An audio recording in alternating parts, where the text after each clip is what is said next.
Shalom, my friends. Yes, we have a very serious subject indeed, and that subject is hatred directed toward my people, the Jewish people. I didn't know you was Jewish. You might be surprised that I did not simply say that I want to talk about anti-Semitism. That's a term I consider bogus. You might have noticed that only one of the images from JewBelong.org that I showed you contains that term, but many have the hashtag #EndJewHate. That's what we are talking about today. If anti-Semitism means hatred of Semites, it would refer to Arabs as well as Jews. Semites, speakers of Semitic languages, was how they were historically identified. Yes, one of them is Hebrew, but Arabic is also a Semitic language. Arabs, whether Muslim or Christian, are as much Semites as Jews are. But not only does anti-Semitism have nothing to do with Arabs, it was coined to specifically denote hatred of Jews. It was the brainchild of Wilhelm Marr, who was instrumental in creating a new type of Jew hatred, one that culminated in the Holocaust, and that is making a frightening resurgence today, including in the United States. Historically, hatred of Jews was religiously based. Jews were hated and discriminated against because Jewish people do not believe that Jesus of Nazareth was God in human form, or that he was the promised Messiah of the Bible. Another, probably more significant reason for Jew hatred was because of the claim that Jews were guilty of deicide, or to use a more common but crasser phrase that was popular, Christ killers.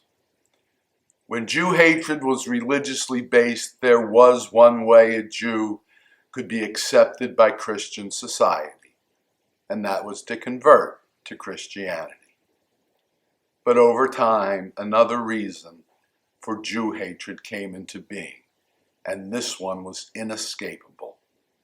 It became racially based. Jews were considered an inferior race, less than human. All sorts of testing and experimentation was done in an attempt to validate this idea, and one such so-called researcher was from the 19th century, and that was William Marr, the creator of the term anti-Semitism, in an attempt to make Jew hatred sound more scientifically based. The term has been used ever since.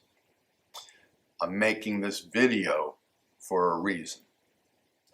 Acts of Jew hatred are becoming more and more frequent, both around the world and here in the United States.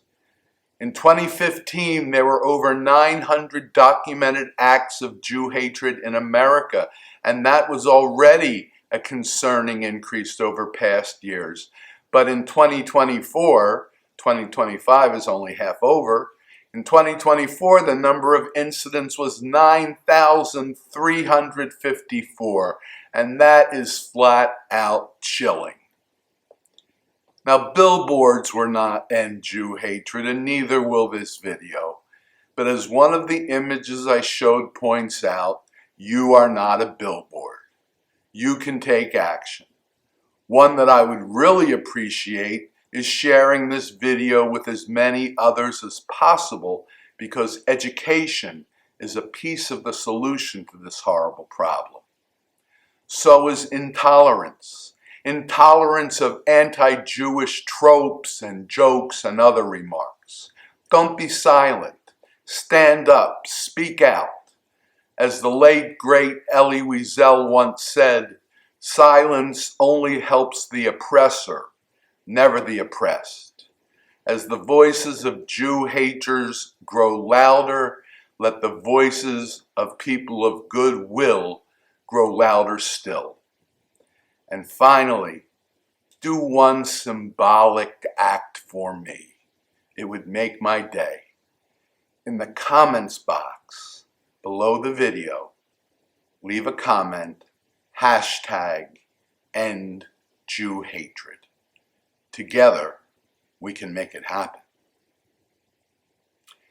My friends, if you found this video worthy of consideration, and I certainly hope that you did, I hope that you'll indicate so by hitting the thumbs up button. In addition to sharing it, that will help put it in front of more viewers as well. And as always, I ask that you consider subscribing to the channel if you have not done so already. As long as you're logged into YouTube, it's very simple. All you need to do is click on my face right over there, or take a look at the last video we put out by clicking on its icon right over there. As ever, until next time, Shabbat Shalom.